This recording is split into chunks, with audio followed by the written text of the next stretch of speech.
नमस्ते दोस्तों, मैं प्रवीण। आज हम पढ़ेंगे प्रतिलिपि अधिकार, जिसको बोलते हैं कॉपीराइट अधिकार। तो इसको एक बार हम देख लेते हैं कि कॉपीराइट अधिकार क्या होता है, कैसे क्या काम करता है और क्या क्या अपवाद हैं इसके, और कब बना कब नहीं बना, हम देख लेते हैं। तो सबसे पहले तो देखते हैं हम इसकी परिभाषा। तो इसकी परिभाषा ये है साहब कि प्रतिलिपि अधिकार एक, हाँ इसको देख लेना थोड़ा सा, एक अच्छा एमसीक्यू है कि प्रतिलिपि अधिकार या कॉपीराइट एक वैधानिक शब्द है, वैज्ञानिक नहीं वैधानिक शब्द है।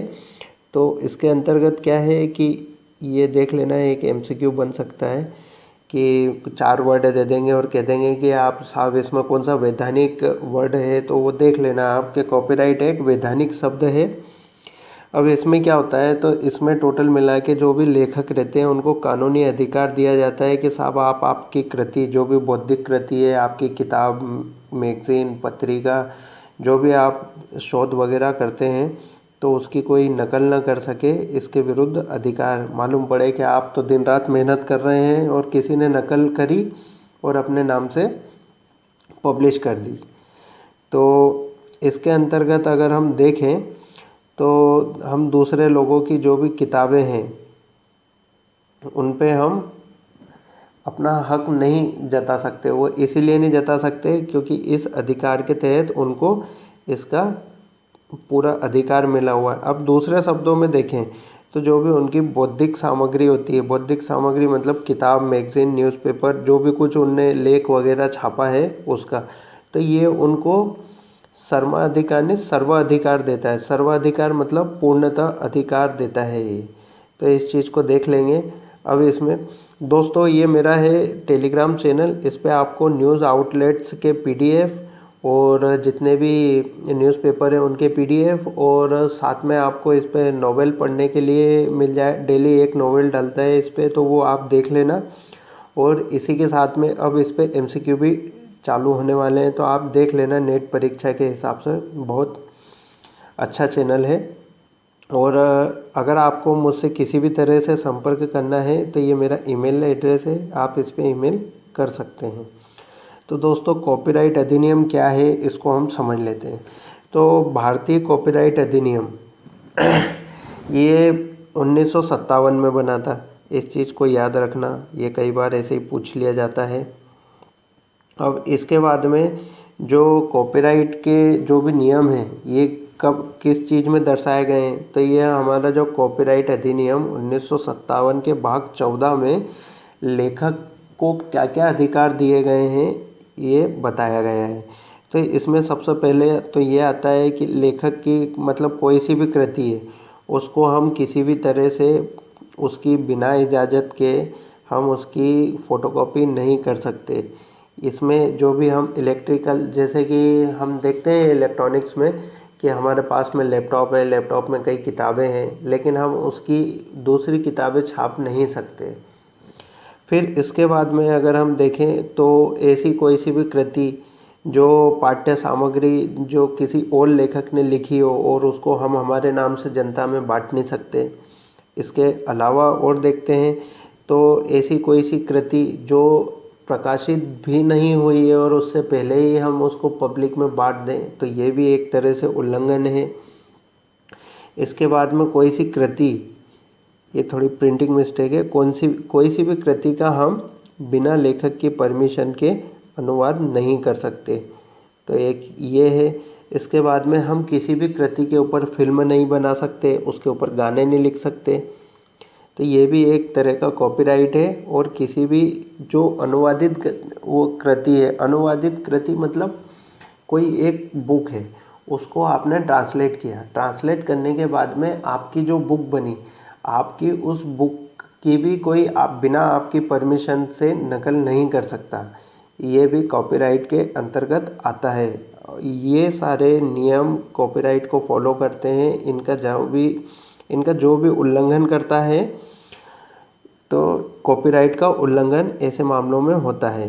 इसके बाद में अगर हम देखें तो इसके कुछ अपवाद भी हैं कि हम समझते हैं कि हमने कॉपीराइट का उल्लंघन किस मतलब कौन सी परिस्थिति जिसमें कॉपीराइट का उल्लंघन नहीं होगा, तो हम वो चीज़ भी देख लेते हैं। तो इसमें सबसे पहले जो कॉपीराइट अधिनियम है हमारा 1957, इसके जो भाग है, भाग 52 के अनुसार, तो देख लेते हैं ये क्या पॉइंट है। तो इसमें सबसे पहले हम किसी भी रिसर्च है या कोई सा भी डॉक्यूमेंट है उसके ऊपर अगर शोध करना चाहते हैं, उसकी आलोचना करना चाहते हैं, उसको हम एनालिसिस करना चाहते हैं, उसको हम दूसरे किसी को भेजना चाहते हैं, इसके लिए अगर हम उसकी किसी फ़ोटोकॉपी करते हैं तो ये एक तरह से कॉपीराइट का उल्लंघन नहीं माना जाता है। अब हम एजुकेशनल पर्पज़ से अगर किसी चीज़ की कॉपी कर रहे हैं तो उसे भी कॉपीराइट का उल्लंघन नहीं माना जाता है। और कार्यालय में आवश्यकता हेतु, कार्यालय मतलब जैसे कि कोर्ट वगैरह में हम गए, वहाँ पे हमने बोला कि फलानी किताब में ऐसा लिखा है, तो हम उसकी कॉपी ले सकते हैं, इसलिए वहाँ के लिए इसको कॉपीराइट का उल्लंघन नहीं माना जाएगा। फिर दूसरा है कि हमने जैसे कि एक नाम है, मान लो कि एक नाम है राजा हरिश्चंद्र जी, अब वो नाम बहुत फेमस है, तो उनके ऊपर अगर हम कोई सा भी नाटक करते हैं, छायांकन करते हैं, तो वो कॉपीराइट का उल्लंघन नहीं माना जाएगा, क्योंकि वो किसी भी लेखक ने अगर उनकी जीवनी के बारे में लिखा है तो उसका और जो हमारा छायांकन है उसका दूर दूर तक कोई नाता नहीं होगा, क्योंकि हम उस ग्रंथ को देख के उसका छायांकन नहीं करेंगे, हम हमारे हिसाब से करेंगे, लेकिन पात्र दोनों में एक ही होगा। तो अगर पात्र दोनों में एक ही होगा तो इससे कॉपीराइट का कोई उल्लंघन नहीं होता है। अब व्यक्तिगत मनोरंजन हेतु, व्यक्तिगत मनोरंजन हेतु मतलब जैसे कि आजकल बहुत सारे सॉन्ग्स चलते हैं, सॉन्ग्स को बहुत सारे मीम्स में कन्वर्ट कर देते हैं, कहीं किसी चीज़ में कन्वर्ट कर देते हैं, तो वो एक व्यक्तिगत मनोरंजन हो गया। लेकिन आप उसको पब्लिश नहीं कर सकते हो, पब्लिश करना एक अपराध होगा। लेकिन अगर आप पब्लिश नहीं करेंगे, आप खुद कोई सा भी सॉन्ग गा रहे हैं, बुरे से बुरा मतलब उसको तोड़ मरोड़ के गा रहे हैं, उससे कोई दिक्कत नहीं है। तो ये सब एक अपवाद होता है जिसको हम कॉपीराइट के अंतर्गत नहीं लेते हैं। इसमें अगर हम देखें तो कॉपीराइट की अवधि क्या होती है, हमने आज जैसे कॉपीराइट करवाया तो उसकी अवधि क्या होती है, तो उस हिसाब से तो यह लेखक के जीवन पर्यंत होता है। लेखक की उम्र मतलब लेखक की मृत्यु के 60 साल बाद तक यह वैलिड रहता है। इसके बाद में अगर जैसे हम कोई सा भी साहित्य लिखते हैं और हमें पता है कि यह हमारी खुद की कृति है, इसमें कोई सी भी चीज़ कॉपी नहीं की गई है, तो हम उसमें लिख सकते हैं कि यह डॉक्यूमेंट कॉपीराइट है। तो लिखने भर से ही हमको कॉपीराइट मिल जाता है उस डॉक्यूमेंट के ऊपर, ऐसा इस अधिनियम के अनुसार ऐसा है। लेकिन हम उस पर दावा कब तक नहीं कर सकते, जब तक हम कॉपीराइट कार्यालय में जाके रजिस्ट्रेशन नहीं करवाएंगे, जब तक हम उस पर दावा नहीं कर सकते। अगर कोई और भी छाप लेता है तो उसकी एक वैलिड जो डेट होगी वो तो हमें वहाँ कार्यालय से ही पता पड़ेगी, इसीलिए हमको कार्यालय में जाके रजिस्ट्रेशन कराना ज़रूरी होता है। इसके बाद में हम देखते हैं तो भारत ने कुछ समझौते किए हैं कॉपीराइट से संबंधित। तो कौन कौन से समझौते कर रखे हैं भारत ने, वो भी देख लेते हैं। तो भारत ने अंतर्राष्ट्रीय सिर्फ 2 समझौते कर रखे हैं। ये 2 समझौते में से पहला समझौता है साहित्य एवं कलात्मक कृतियों के संरक्षण के लिए बर्न कन्वेंशन।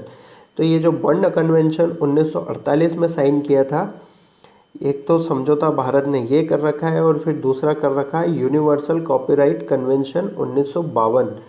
तो ये 2 समझौते थे जो भारत ने कर रखे हैं। और जो हमारा भारतीय कॉपीराइट अधिनियम है 1957 का, इन दोनों कन्वेंशन के अनुरूप ही बना हुआ है। तो ये था आपका कॉपीराइट अधिनियम।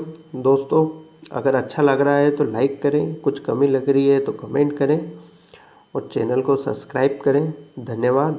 क्योंकि अब इस पे टोटल बिलीफ से रिलेटेड सारे टॉपिक डिस्कस किए जाएंगे।